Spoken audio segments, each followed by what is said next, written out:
Bonjour à tous, bien-aimés. Je vous invite à une lecture dans Romains chapitre 4 et je vais lire à partir du verset 13. Romains chapitre 4 à partir du verset 13 nous est dit: ceci en effet, ce n'est pas par la loi que l'héritage du monde a été promis à Abraham ou à sa postérité, mais c'est par la justice de la foi.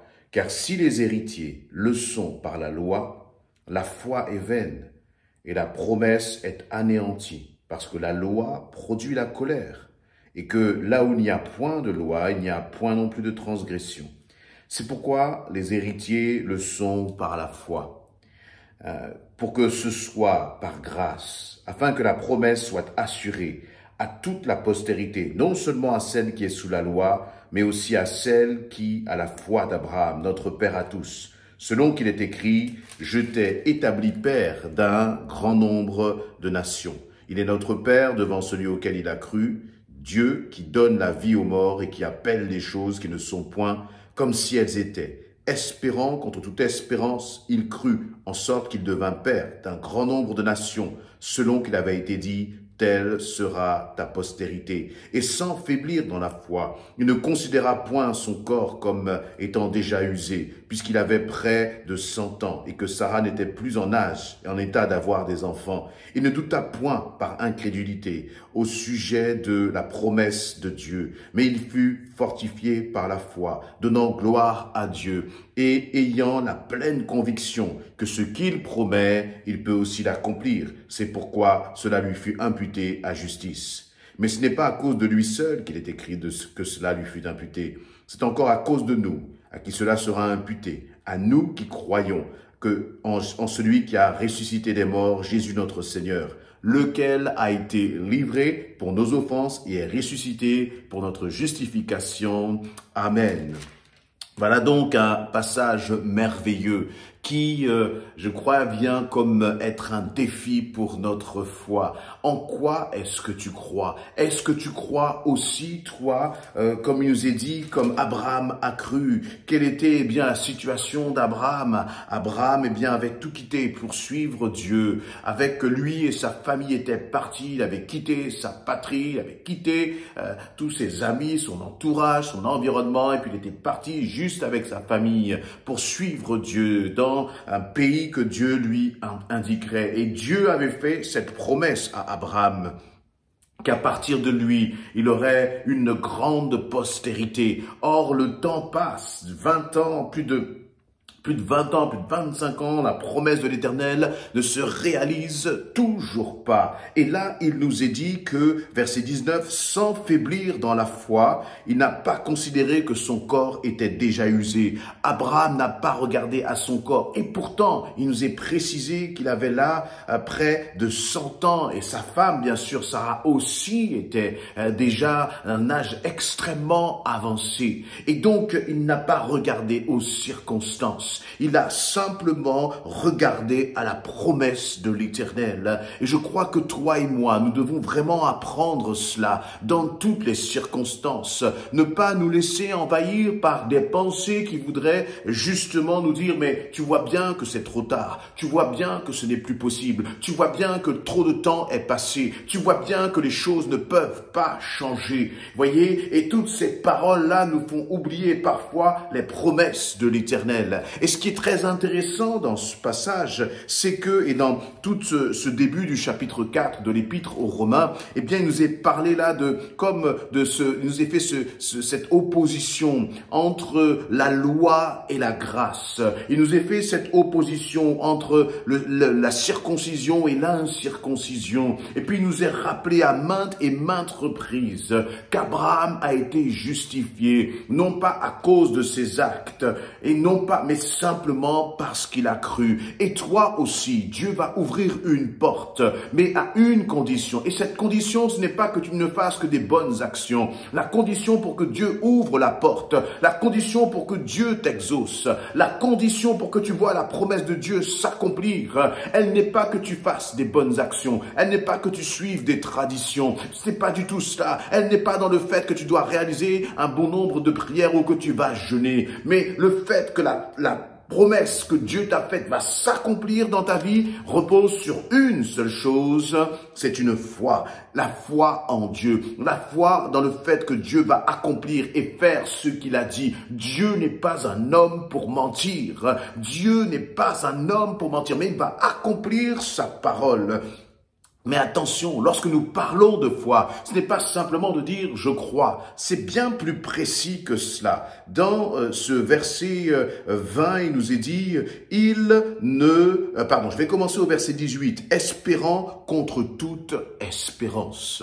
Et Seigneur, lorsque je lis ces paroles, je dis « mais Seigneur, apprends-moi à espérer contre toute espérance.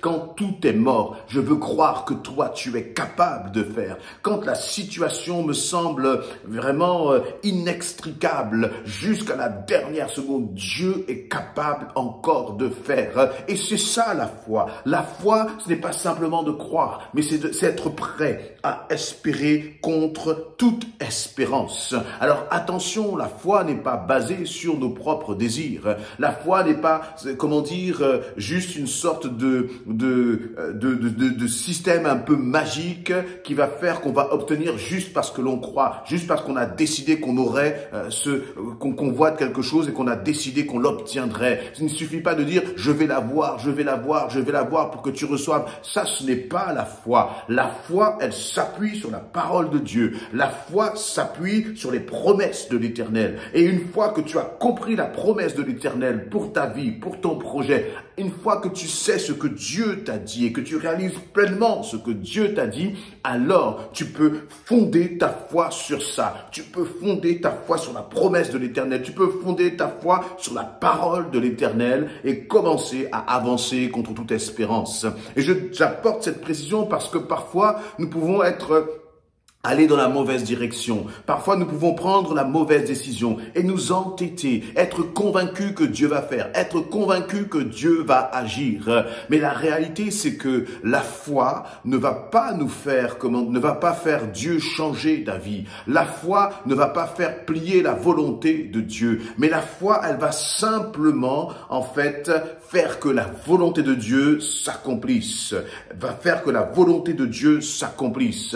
Alors, tu ne pourras pas décider simplement de désobéir, de faire tes propres choix et de croire que parce que tu auras la foi, parce que tu vas prier, eh bien Dieu va accomplir uniquement tes choix. Dieu va accomplir uniquement ta volonté. Pas du tout. La foi, encore une fois, c'est comme c'est le bras de Dieu c'est ce qui va permettre au bras de Dieu de se mouvoir. C'est ce qui va permettre au bras de Dieu d'agir, à la main de Dieu d'agir dans ta vie. C'est la foi. Mais la foi ne va pas changer la volonté de Dieu, elle va permettre l'accomplissement. Au contraire, la foi va permettre l'accomplissement de Dieu dans ta vie. Et encore une fois, pour que tu vois cet accomplissement, il va falloir que tu apprennes, que j'apprenne à espérer contre toute espérance.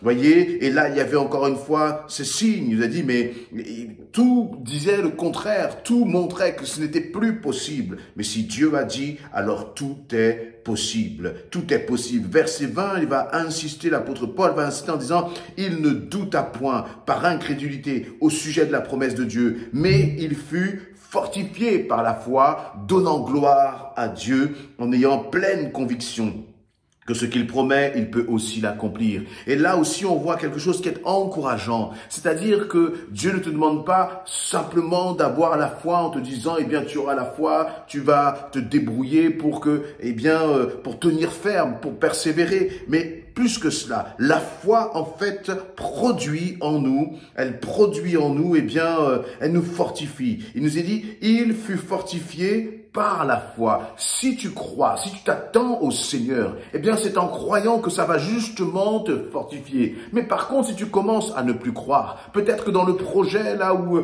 tu attends la main de Dieu, peut-être que dans la situation où tu attends la main de Dieu, si tu te décourages, eh bien c'est là où, si tu commences à ne plus croire, c'est là où tu vas être découragé. Si tu commences justement à laisser les pensées te dire que Dieu ne va pas agir, c'est là que tu commences à être découragé. Alors qu'au contraire, si tu crois, si tu demeures ferme dans ta foi, tu seras fortifié. Et c'est cette foi qui va te permettre de continuer d'avancer. C'est cette foi qui va te permettre de tenir ferme malgré l'adversité, malgré les circonstances qui parfois ont l'air de s'empirer. Et puis en étant justement, en marchant dans la foi, il nous est dit, donnant gloire à Dieu. Donc il ne douta point, mais il donna gloire à Dieu. Dans sa situation, Abraham a donné gloire à Dieu à travers sa foi. Et je crois que ce que Dieu veut en fait, c'est que dans ta situation, à travers ta foi, eh bien, tu puisses donner gloire à Dieu. Oui, parce que qu'est-ce qui va se passer? Lorsque les autres vont voir que